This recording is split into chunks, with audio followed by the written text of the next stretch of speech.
అందరికీ నూతన సంవత్సర శుభాకాంక్షలు. ప్రతి సంవత్సరం మనం ఒక సాంప్రదాయంగా ఈ పంచాంగ శ్రవణం అనేది చేయడంలో ఉద్దేశం ఏంటంటే, యథాశక్తిగా మనకి బుద్ధికి ఎంతవరకు అవగాహన అవుతుందో శాస్త్రవాక్యం, అది తెలుసుకునే ప్రయత్నం రాబోయే ఒక సంవత్సరంలో ఏం జరుగుతుంది. ఏదైనా పెద్ద విషయమైనా, చిన్న విషయం జరగడానికి ఒక క్షణం చాలు. ఒక సంవత్సరంలో ఏం జరుగుతుందండి అంటాం మటిని. కథ అంతా ఎంతో పెద్దది కదా. దేశం మాట చెప్తామా? దేశం శాశ్వతం, ఋతువులు ఎప్పుడు నిరంతరం. మనుషు జన్మకి అర్థమే లేదు, పుట్టింది చివరిదాకా ఏదో మిశ్రమంగానే ఉంటాయి. కాబట్టి ఏమిటి దీని గురించి తెలుసుకోవడం అని. దీని ఉద్దేశం ఏమిటంటే, ఇవాళ ఒక కొత్త సంవత్సరం ప్రారంభం అయింది అని మనసులో భావించడంలోనే శుభాన్ని కోరడం అనేది మనిషికి శుభాన్ని ఆశిస్తూ ఉంటాడు. పోయిన సంవత్సరంలో తాను పొందిన కష్టాలు, నష్టాలు, లాభాలు జ్ఞాపకం తెచ్చుకొని అంతకన్నా బాగుండాలని కోరతాడు. ఏ ఫలమైనా భగవంతుడి ఇచ్చ చేత, అనుగ్రహం చేత కలుగుతుంది. శుభఫలం. శిక్ష కూడా భగవంతుడి అనుగ్రహం చేతనే కలుగుతుంది. లేకపోతే జీవుడికి పరిశుద్ధుడు కావడం అనే అవకాశమే లేదు. శిక్షలో ఎంతో అనుగ్రహం ఉంది. మన సోపాటు దుఃఖం అంటామే, అందులో ఉన్న అనుగ్రహం ఎక్కువ. శుభాలు, సుఖాలు ఆ కాలంలో భగవంతుడి అనుగ్రహం అంటే భగవంతుడి శాసనం పనిచేస్తుంది. కర్మకి ఫలం ఉండాలనే శాసనం ఏదైతే ఉందో అది ఫలం ఆ పని చేస్తోంది. శాసనకర్త ఈ గాలి, నీరు, భూమి, నక్షత్ర మండలం, రాశిచక్రం అంతా కూడా ఈశ్వరాజ్ఞ చేత నడుస్తోంది అని మన విశ్వాసం. ఈశ్వరాజ్ఞ చేతే నడుస్తోంది అంటే ఈశ్వరాజ్ఞ ఎప్పుడు శుభఫలప్రదం కావడమే కదా సహజం. ఈశ్వరాజ్ఞ ఉండి అందులో అశుభం ఎలా ఉంటుంది? ఈశ్వరాజ్ఞ చేత నడుస్తోంది అంటే శుభఫలమే అని అర్థం. నేను రాక్షసులు పరిపాలించడం లేదు మన లోకాలు, ఈశ్వరుడు పరిపాలిస్తున్నాడు. ఆయన ఆజ్ఞ చేత దేవతలు వాళ్ళ ఉద్యోగాలు చేస్తున్నారు, పంచభూతాలు నడుస్తున్నాయి, సూర్యచంద్రాలు గమనంలో ఉన్నారు, అన్ని ఫలాలు ఇస్తున్నారు. రాక్షసులు పరిపాలిస్తారా అంటే పరిపాలించే ప్రయత్నం చేస్తూ ఉంటారు. ఈశ్వరుడి దగ్గర నుంచి అధికారం తాము తీసుకునే ప్రయత్నం చేసేవారే రాక్షసులు. అది ఆసురి సంపత్తి. ఇది ఈశ్వరాధీనంగా ఉందని తెలుసుకున్నవాడు దైవ సంపత్తి. ఆశ్రయిస్తాడు, దైవాన్ని ఆశ్రయిస్తాడు. ఇంకెవరిని ఆశ్రయించినా ఏం ఫలం లేదు. ఇది మన యొక్క సాంప్రదాయం. ఇది చాంద్రమానం, మనం పంచాంగం అనుసరిస్తూ ఉన్నాం.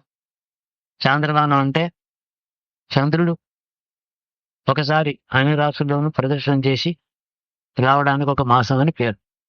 ఎక్కడి నుంచి ప్రదక్షిణం? సూర్యుడి యొక్క సమాగమం తర్వాత మళ్ళీ మొత్తం ప్రదక్షిణం పేరు ఒక మాసం. చంద్రుడితో పూర్తిగా కలిసి మళ్ళీ సూర్యుడి దగ్గరికి మళ్ళీ రావడానికి ఎంతకాలం పడుతుందో అది చాంద్రమాన మాసం. సూర్యుడు నెమ్మదిగా రోజుకు ఒక డిగ్రీ పెడతాడు. చంద్రుడు 13 డిగ్రీలు పెడతాడు. కాబట్టి సూర్యుడి నుంచి చంద్రుడు ఎంత దూరం పెడతారో ఆ దూరానికి తిథి అని పేరు. అంతే. ఇది 14 తిథులు ఒక పూర్ణిమ, మళ్ళీ 14 తిథులు ఒక అమావాస్య, ఈ విధంగా చేస్తున్నాం. ఈ సంవత్సరం ప్రారంభం ఏ క్షణంలో అయింది అంటే, అమావాస్య పూర్తయి పాడ్యం తిథి ప్రారంభం ఎప్పుడైందో అప్పుడు ఈ సంవత్సరం పుట్టింది. అంటే చైత్రశుద్ధ ప్రథమ తిథి ఎప్పుడు మొదలైందో ఆ టైంకి ఈ సంవత్సరం ప్రారంభమైంది. ఆ టైంకి మనిషి పుడితే జాతకాలు ఎలా వేస్తామో ఆ సంవత్సరం పుట్టినప్పుడు జాతకం వేస్తాం. ఆ సంవత్సరానికి శుభాశుభాలు ఉంటాయా? కాదు. సంవత్సరంలో శుభాశుభాలు ఉంటాయి మనకి. అందుకని దానికి ఏమైతే మనకు కావాలి, శుభం ఉండాలి.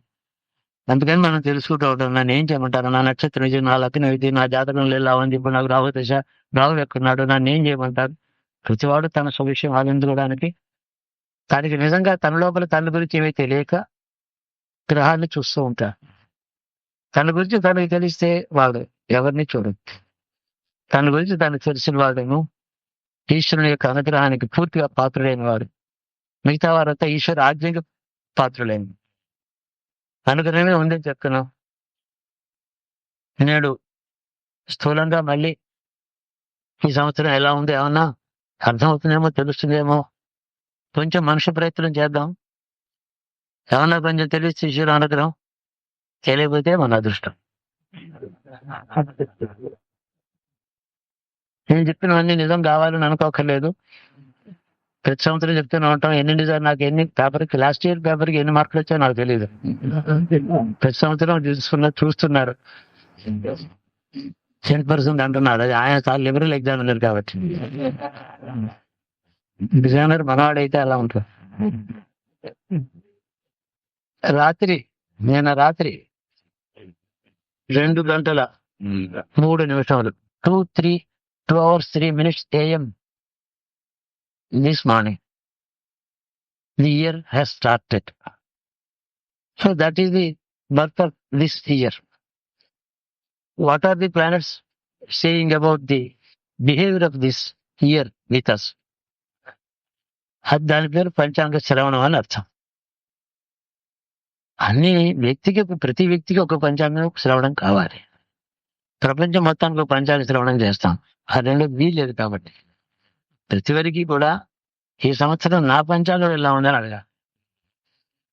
అందరికీ స్థూలంగా చేస్తున్నాం. అందులో మనకు కొన్ని కనపడతాయి, కొన్ని అన్వయిస్తాయి, కొన్ని మనకు అప్లై అవుతాయి, కొన్ని అప్లై కావు, మన నైబర్కి అప్లై అవుతాయి.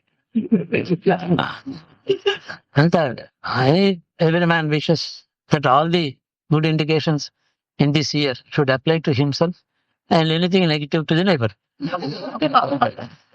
It's one way of thinking. What more can we do? లోకానందరి శుభాన్ని కోరితే అలా అవుతుందా? నా శుభాన్ని కోరడానికే నాకు టైం సరిపోవటం లేదు. అసత్యత, అల్పత్వము దేనికి పేరు?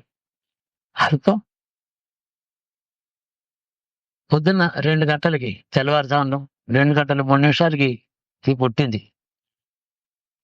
We count the 60 years from Prabhava. This is in that count the 19th year. 18 years have passed and 19th year has come. అంటే 60 సంవత్సరాల్లో ఒక వంతు చెల్లిపోతుంది. ఈ సంవత్సరంతో 3వ వంతు అయిపోతుంది. ఇంకా 2 వంతులు ఉంది.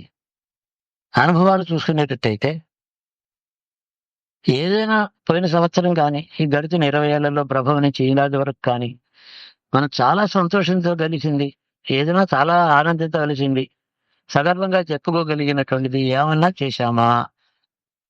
అది కర్తవ్యం, ఆత్మాన్వేషణ.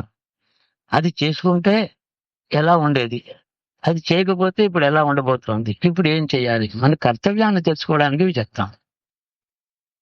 ఇది పంచాంగంలో ఎన్నో సిద్ధాంతాలు ఉన్నాయి. ఆ సిద్ధాంతాల్లో అనేక మంది పంచాంగకర్తలు పనిచేస్తున్నారు.